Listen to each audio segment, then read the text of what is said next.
सरकार, जो वसुंधरा जी की सरकार, उस सरकार में तमाम जो भ्रष्टाचार हुआ, करप्शन हुआ, उसके विरोध में आज एक दिन का मैंने अनशन रखा था। और इस मुद्दे को मैं बहुत लंबे समय से उठा रहा था। ये वही मुद्दा है जिसको लेकर राहुल गांधी जी ने संसद के अंदर, संसद के बाहर अपनी आवाज को रखा। कांग्रेस ने, तमाम विपक्षी दलों ने जेपीसी की मांग रखी, क्योंकि भाजपा शासन में जो व्यापक करप्शन हुआ, भ्रष्टाचार हुआ और हो रहा है, उसके विरोध में अपनी आवाज को हम लोग रखना चाहते हैं।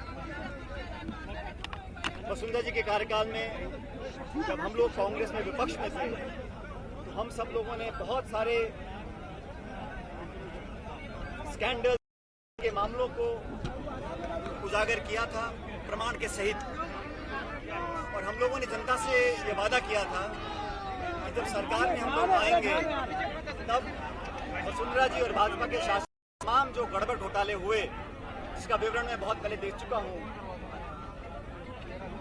भाजपा और वसुंधरा जी के समय में शराब माफिया, भू माफिया, बजरी माफिया, खान के घोटाले, तमाम तरह के अपराध और सरकारी धन का दुरुपयोग हुआ, जो हमने कई मर्तबा पब्लिक प्लेटफॉर्म पर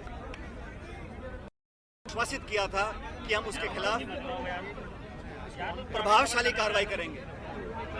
करप्शन के खिलाफ हमारी जीरो टॉलरेंस की पॉलिसी है, और मैं चाहता था कि सरकार में रहते हुए, कांग्रेस की सरकार में, इस पर कार्रवाई हो, पारदर्शी कार्रवाई हो।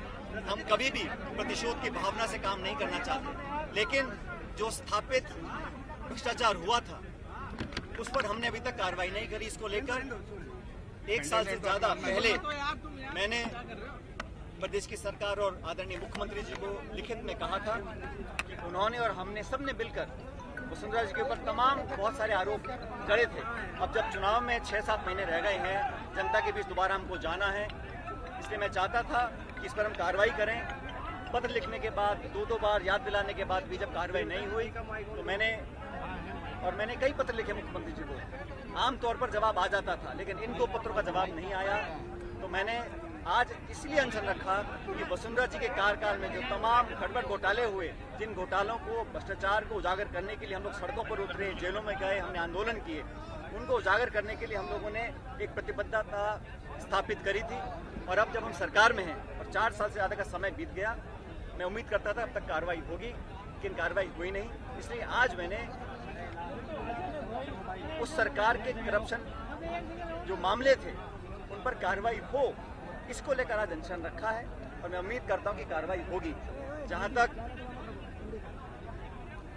देश में जहां भाजपा की सरकार है, चाहे वो आज कर्नाटक में सरकार हो, सब लोग जानते हैं कि वो 40% की सरकार है, कमीशन की सरकार है, और हम लगातार उनकी आलोचना भी कर रहे हैं। और मुझे पूरा विश्वास है कि जनता हमारे बातों को विश्वास कर भाजपा को वहां से बाहर, सत्ता के बाहर कर देगी। जहां वो शासन कर रहे हैं, वहां मैं खुद कई मरतबा गया हूं भाजपा शासित प्रदेशों में, वहां जाके हमने अपनी बात को रखा है। और जब चाहे हिमाचल हो, चाहे उत्तर प्रदेश हो, चाहे गुजरात हो, जहां भी हम गए हैं, हमने भाजपा के करप्शन को, स्कैंडल्स को उजागर करने का काम किया है। और इसी काम को हम राजस्थान में करना चाहते हैं कि जब भाजपा का शासन था तो बहुत करप्शन हुआ था, और वसुंधरा जी के जिम्मेदार हैं। उन स्पेसिफिक जो हमने उजागर किए थे मामले, उस पर कार्रवाई हुई नहीं। इसको लेकर आज मैंने अनशन किया था। और मैं उम्मीद करता हूं कि करप्शन के विरुद्ध, भ्रष्टाचार के विरुद्ध, जो दीमक की तरह इस देश को खोखला कर रही है, इस इशू को लेकर आज मैंने अनशन किया। और मैं समझता हूं देश भर में हमारी जो मुहिम है कि करप्शन के खिलाफ हम लोग कार्रवाई करें, इसको आज और गति मिलेगी। इस उद्देश्य को लेकर आज मैंने एक अनशन रखा था। बहुत सारे लोगों ने यहाँ पर आकर उसका समर्थन किया, उन सबका मैं आभारी हूँ। अनशन को पार्टी विरोधी गतिविधि बताया गया है। राहुल गांधी की भ्रष्टाचार के खिलाफ लड़ाई को क्या कहेंगे? राहुल जी ने, कांग्रेस पार्टी ने पार्लियामेंट के अंदर और पार्लियामेंट के बाहर, और मैं कहता हूँ ना सिर्फ कांग्रेस ने, तमाम विपक्षी पार्टियों ने एकजुटता दिखाई है। किस मुद्दे पर दिखाई है? करप्शन के मुद्दे पर। आर्थिक जो गड़बड़ियां हुई हैं और बड़े पैमाने पर हुई हैं, उनके विरुद्ध पूरा विपक्ष एक हुआ है। और हम करप्शन को लेकर बड़े गंभीर हैं, ये बात हम सब जानते हैं। और उसी करप्शन को इशू को लेकर मैंने अपनी बात को रखा था। अगर कोई बात संगठन की होती तो निश्चित रूप से मैं संगठन के प्लेटफॉर्म पर करता, लेकिन सरकार से संबंधित मामला था वो मैंने आग्रह किया लिखित रूप से। 1 साल से पहले मैंने आग्रह किया था। अब समय जब 6-7 महीने का रह गया है, इसी को लेकर मैंने मांग रखी थी। मैं समझता हूँ करप्शन पर अगर हमारी जीरो टॉलरेंस की पॉलिसी है तो उस पर हमें कार्रवाई करनी चाहिए। करप्शन के खिलाफ पूरा देश है, ना सिर्फ विपक्ष लेकिन तमाम विपक्षी पार्टियां और कांग्रेस और हम सब लोग मिलकर इसके खिलाफ संघर्ष करते रहे। सचिन जी, फिर क्यों इसको एंटी पार्टी गतिविधि क्यों बताया है? मुझे आज सुबह जानकारी मिली है, इस बारे में कांग्रेस लीडरशिप से बात करूंगा।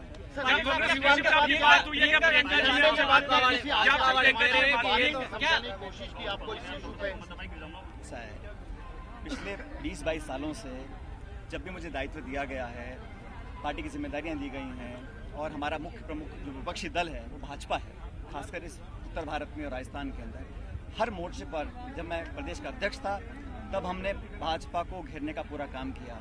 हम सत्ता में भी हैं तब भी हम जहां जिम्मेदारी मिलती है भाजपा को एक्सपोज करने का काम करते हैं। और जब करप्शन के इश्यूज जो पब्लिक डोमेन में हैं, ये कोई छुपे हुए नहीं हैं, ये इशू जो खान घोटाले के हैं, जमीन घोटाले के हैं, ललित मोदी के संबंधित करप्शन चार्जेस थे, तमाम तरह के चार्जेस थे, ये कोई नए नहीं हैं, ये कोई नए मैंने उजागर नहीं किए, ये पब्लिक डोमेन में थे, लेकिन बहुत लंबे समय तक इन पे कार्रवाई नहीं हुई। इसको लेकर मैंने 2 बार पत्र लिखा पिछले 1.25 साल में और मैंने आज भी ये मांग रखी है कि वसुंधरा जी के कार्यकाल में, भाजपा के कार्यकाल में क्योंकि अगर हमें अपनी विश्वसनीयता बनाए रखनी है, चुनाव में जब हम लोग जाएंगे तो लोगों को लगना चाहिए कि हमारी कथनी कड़ी में फर्क नहीं है। क्या बोल रहे हैं कि मेरे से उन्होंने बातचीत में कभी ये नहीं कहा कि ये भ्रष्टाचार का मुद्दा है? रंधावा जी अभी कुछ महीने पहले ही प्रभारी बने हैं, इससे पहले जो प्रभारी थे उनको मैं सारी जो प्रतिलिपियां हैं मैं मार्क और हम चर्चा करते रहते हैं, लेकिन करप्शन का इशू है और करप्शन के इशू हम अब तमाम बातें मीटिंग में, सभाओं में, प्रेस कॉन्फ्रेंस में हर जगह बोलते हैं और करप्शन के खिलाफ हमें बोलना भी चाहिए और करप्शन के खिलाफ हमारा ये संघर्ष जारी रहेगा। हम चाहते हैं कि देश और प्रदेश में स्वच्छ राजनीति हो, इसको लेकर आगे भी हम कार्रवाई करेंगे।